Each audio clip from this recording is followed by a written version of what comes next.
Hello folks, it's Dave here, and for today's video I'm going to give you my review of Legacy Evolution Strongarm, and here she is. So this is a bot. When it was revealed I was sort of in two minds.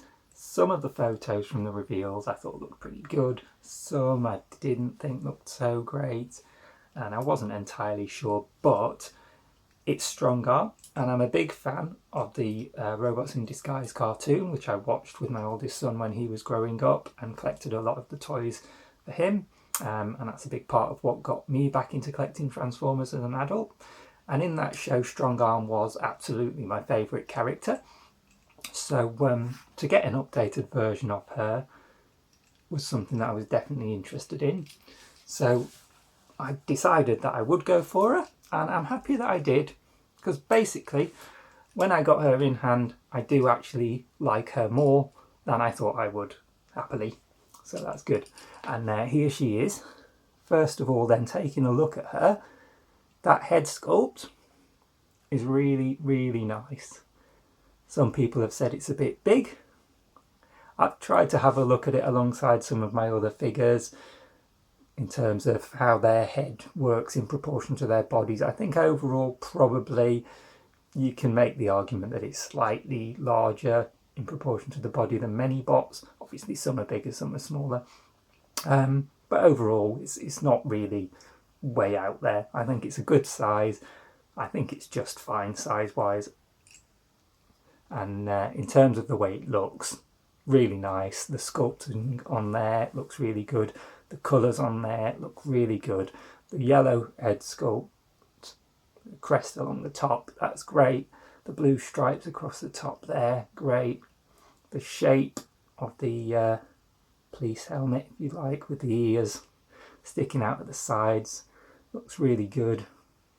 It's got some thin blue and yellow stripes down the side with some little teal dots inside that. That looks nice. Blue stripe outlining the face with a pronounced thicker blue stripe for the jaw, and she's got a nice grey face with teal eyes and lips that really come out and look really nice when you actually get her in hand. That's yeah, definitely one of the better head sculpts really in recent memory. I really do like that. I really think that embodies the character, and yeah, great job on the head sculpt. In terms of the rest of her look then, I think she looks good. I think she does embody the serious police cadet that she is. She's got these big shoulder bits, some black details on the front for what will become the front of the car. The chest piece is nice, sort of these big two blocks on the side with a split down the middle, the little Autobot logo in the middle, and these nice painted on blue details. They look really nice. There's some like a really nice dark grey in the midriff and the thighs, and in the arms up here as well, which is not super shiny, but it does reflect the light, and yeah, it does look nice when the light bounces off it particularly. And then she's got some black for the crotch piece and the knees and the feet, which is basically the same colour as the painted blacks up here, and that breaks things up a bit. And then moving around to the sides, we've got these pieces. The wheels are really nice first of all, that same colour of grey with some decent moulded detail in the middle of there. And then we've got two shades of blue on the wheel arch. We've got like a dark blue up there, and then we've got lighter blue for the stripes. Same on the arm, two shades of blue as well as the white stripe. And on the legs we've got the darker blue at the back and the lighter blue for most of the legs. So that's nice, just a subtle contrast between those two blues. Does look good. Wheels are nice, as I've said. The feet do just look a little bit flat and squashed maybe. Not too bad, but yeah, not the best feet. And then fairly clean around the back of the leg. She does have some little gaps there in the back of the thighs. A fairly sizable backpack, but not too bad. Nice painted detail in the blue there on the back. I like these little doors that you can angle up like that. I think they look really good. She does have some gapping inside the forearms, which is unfortunate, but not too bad. And the inside of these shoulders don't look great, but overall fairly tidy, and does look good on display. I like her look overall, and particularly that head looks fantastic to me.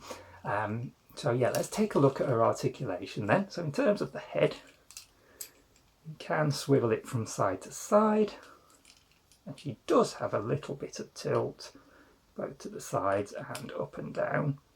So not too bad there in terms of articulation on the head. The arms, there is some hindrance with the shoulder pieces and the backpack, just a little bit, but you can get the arms all the way around really. You do sort of have to manoeuvre the shoulder pieces out of the way, but they do have a hinge on them themselves. They will go out like that. They will also go backwards and forwards a little bit.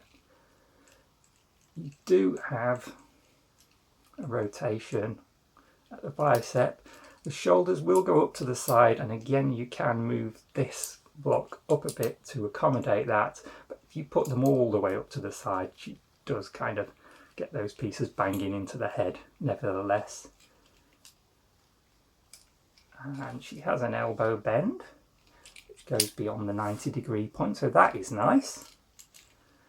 And she does have a wrist swivel, which is nice. And yeah, so got that articulation on the shoulder blocks as well, as I've said. She does have a waist swivel. You have to sort of move the backpack up out of the way a bit to get the full range on that. So it is a shame we're getting some hindrance of the articulation in places, but that sort of comes with the design, I guess. You will kick up nicely in front.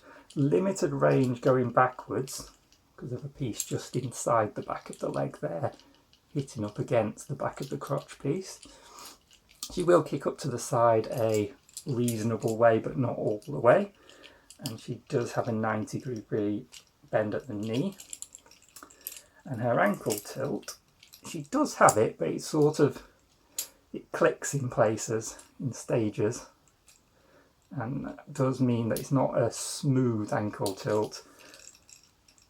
And it's not terrible, but obviously a smooth ankle tilt is a little bit better in terms of holding things in poses. So overall, there is a decent amount of articulation there with some limits and some hindrance from the backpack and the shoulder pieces. But you can still get her in some good poses. I'm not entirely unhappy with it. Yeah, it's okay. It's not the best articulated figure. It's definitely not the worst. It's still a good figure. In terms of the look, in terms of the articulation, I am really happy with her overall.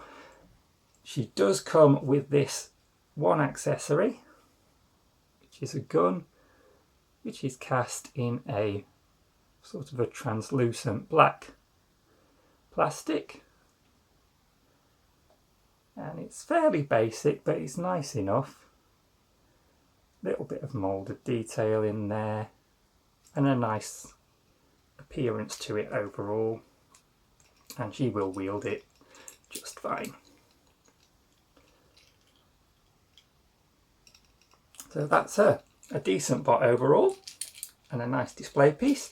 I'll get her transformed into her alt mode then, guys, off camera to save a bit of time, and then I'll come back and we'll have a look at the alt mode together.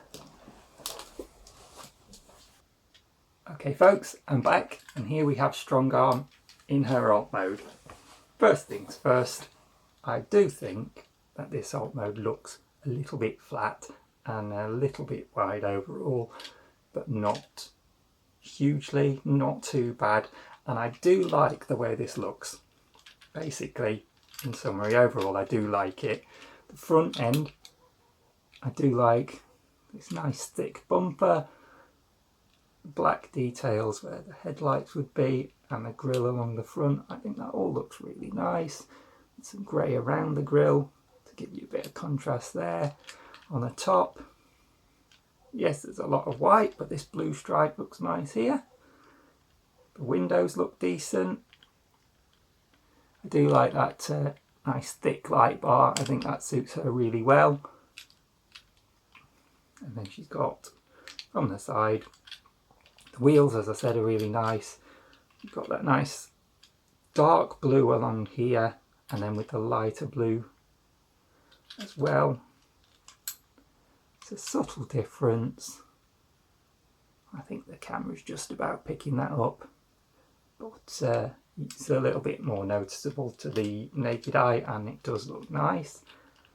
And then, yeah, the side doors, the little wing mirrors on, little handles moulded in, some nice details there, and these bits sticking up at the back. It all looks really nice from the side there. And then if we go round the back, unfortunately, we have the feet just hanging out there, just flipped inwards to try and pretend that they're not the feet, but it doesn't have the desired effect. Yeah, that's a pretty unattractive rear end, unfortunately, for what is otherwise overall a decent looking car mode, I think, and a pretty good representation of what we got in the cartoon, and I'm pretty happy with it. So yeah, if you want to, you can pop her gun onto the alt mode, either in the port in the back here. That's just a little bit tight, but it will go in, I think. There we go. If you want to do that, or there are ports at the back there and on the side down there. So you've got options for a bit of weapon storage if you want to do it. I just prefer to have without. So yeah, that's nice. This has been my review of Strongarm. Overall, a toy I am pretty happy to own. Yes, there are some niggles with it. It's not perfect, but overall it's really nice and a good version of the character. I think I like it. I'm happy with it. Is it going to make a list of my top box of the year? I don't think so. But that doesn't mean that I'm not very happy to have it regardless. And yeah, as a version of a favourite character that's actually pretty well done and looks nice on display, I'm really pleased to have it. So yeah, if you're a fan of Strongarm too, I would recommend it. Otherwise, maybe it's one you'll want to pass on based on these criticisms that I've given it in the review. They might be things that you're not so willing to forgive, but for me, I'm happy. So that's my review. Thank you for watching as always, guys, and I will see you again soon for another one. Take care, guys. Bye bye.